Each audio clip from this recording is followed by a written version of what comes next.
Good evening and welcome to the Nevis Newscast. Today is Wednesday, 15th March 2017. I'm Fredicia Liebert. Earlier today, a signing ceremony for a project for improving disaster resilience took place at the Nevis Disaster Management Department's Emergency Operations Center at Long Point. The Embassy of Japan to St. Kitts and Nevis, represented by Masatoshi Sato, Minister, Consular and Deputy Head of Mission, presented a grant of just over $300,000 to the Nevis Disaster Management Department. Director of the department, Brian Dyer, delivered the overview of the project.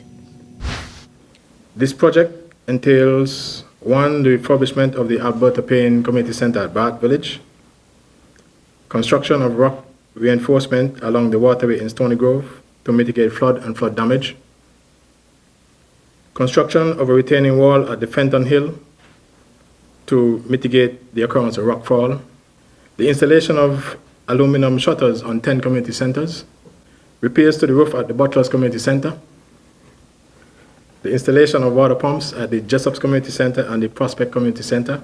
Additionally, we'll see the erection of official plates acknowledging the donation from Japan and the partnership of the Nevis administration.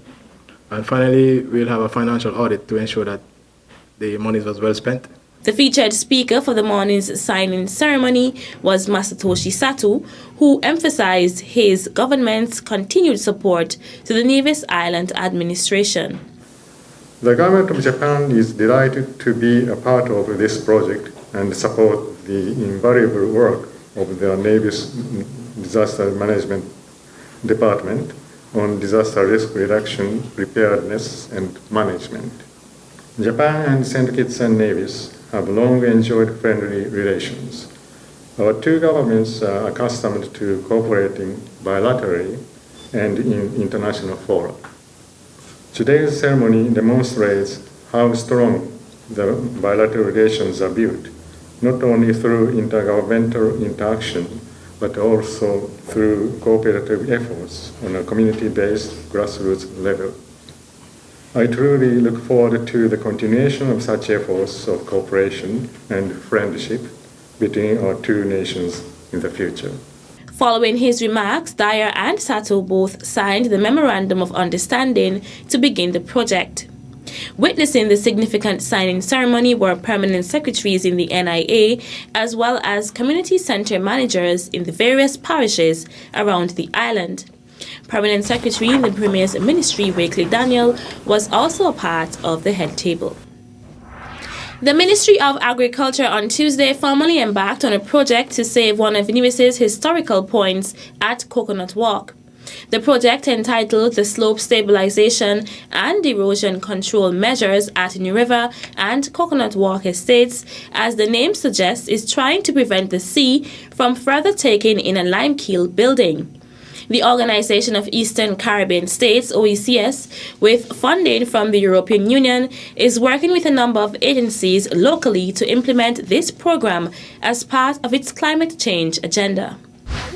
This project has partnered with Smith & Warners International, LEFCO, CS Consultant, the OECS, and the New River Farmer Corp.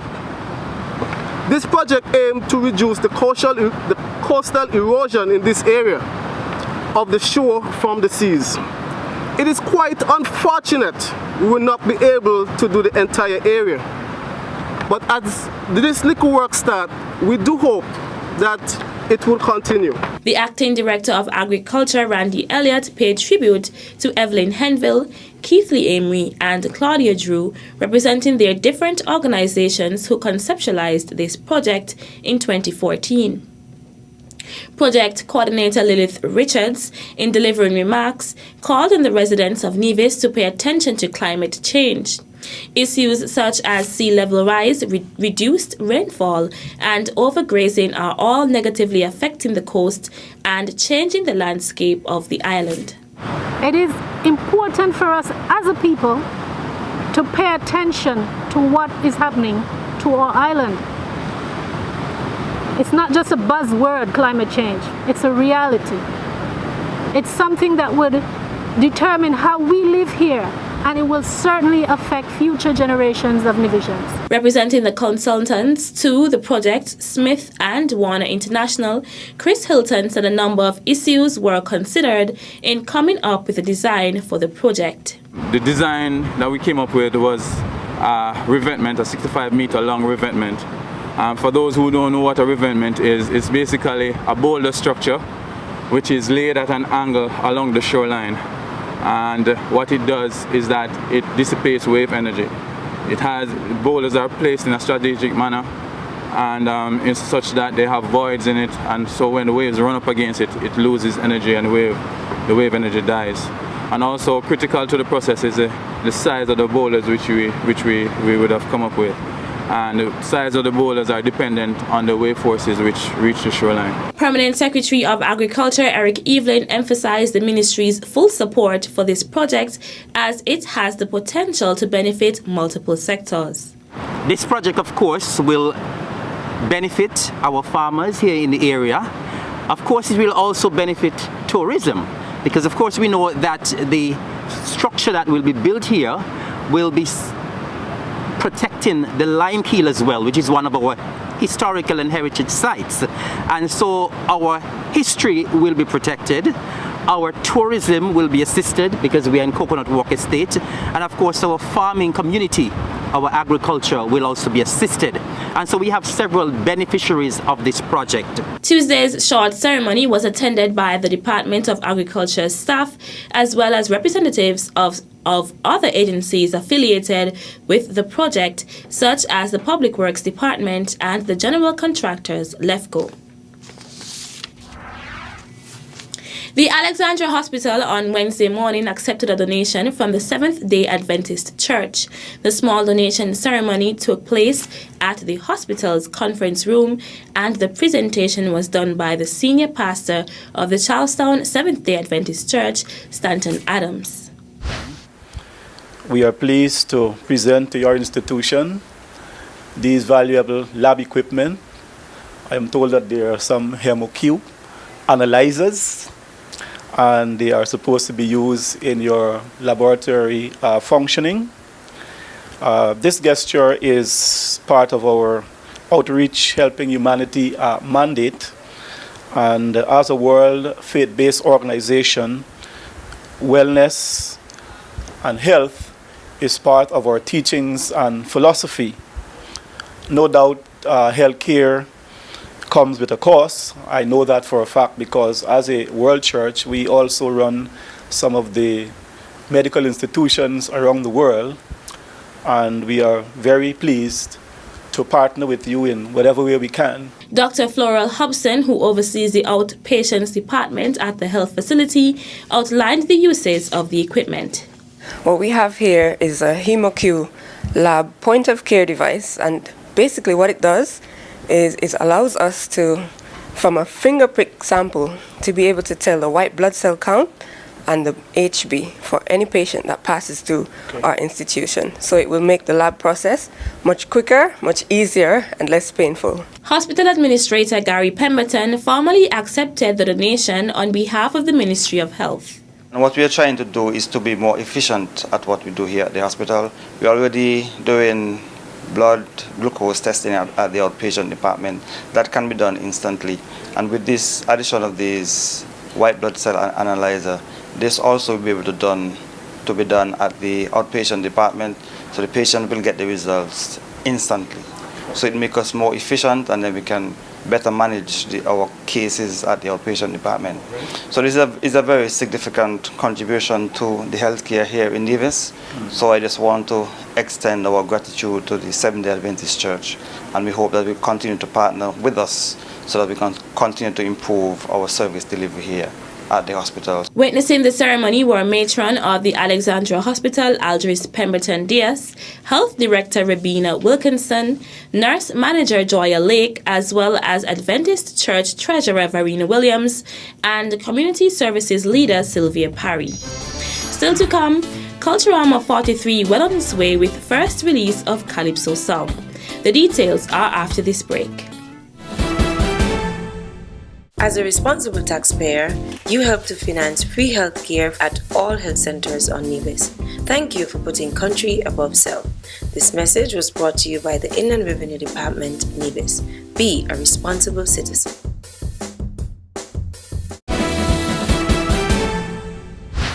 Welcome back. Currently, Erwin Morton, known in the Calypso arena as King Erwin, is the first Calypsonian to release for the upcoming 2017 Nevis Culturama Festival. This release by Morton, entitled Walkaway, was released on Von Radio's Drive Time program on Monday, 13th March. The song addresses the present crime situation in St. Kitts and Nevis and admonishes the nation's youth to stay out of trouble by walking away from situations that may influence them to commit a crime. At the age of 15, King Erwin created history by being crowned the first junior Calypso King of Nevis with his popular song entitled Cultivate the Land. After an absence of some 36 years from the Calypso stage, King Erwin returned to the Culturama Kaiso contest in 2015 and was a finalist in the TDC Senior Kaiso contests of 2015 and 2016. As part of his award, King Erwin will receive a $500 check from the Nevis Culturama Committee for his first Calypso release. He will also receive a second check of $500 from the Nevis Culturama Committee for releasing his Calypso song before the end of May 31st. The Nevis Culturama Committee congratulates King Erwin on his early Calypso release and wishes him every success during the 2017 Nevis Culturama Festival Senior Kaiso Contest. The Department of Consumer Affairs and, by extension, the government and people of St. Kitts and Nevis joined the rest of the world on Wednesday, March 15th to observe World Consumer Rights Day, WCRD, under the theme, Building a Digital World That Consumers Can Trust. The celebration of World Consumer Rights Day helped to ensure that these rights are promoted and defended. Experience has shown that a shared philosophy and commitment by governments at the international level helps to bolster efforts undertaken at the national level. As consumers, we must all internalize our basic rights and therefore help to build momentum to achieve a more consumer-friendly country, where suppliers of goods and services are held accountable in providing value for money, particularly to the poor and most vulnerable in society. Paul Quealy, Director of Consumer Affairs, said that WCRD was introduced in 1983 by Consumer International, the global voice for consumer protection. He said that it is used to highlight areas where consumer protection is lacking and to initiate discussions that could bring about new and revised legislations to better protect consumers. He explained that the first line of defense in consumer protection must begin with the consumer. We must scrutinize, compare, and make wise decisions when making purchases. We must demand top-class services and high-quality goods which would ensure consumer satisfaction.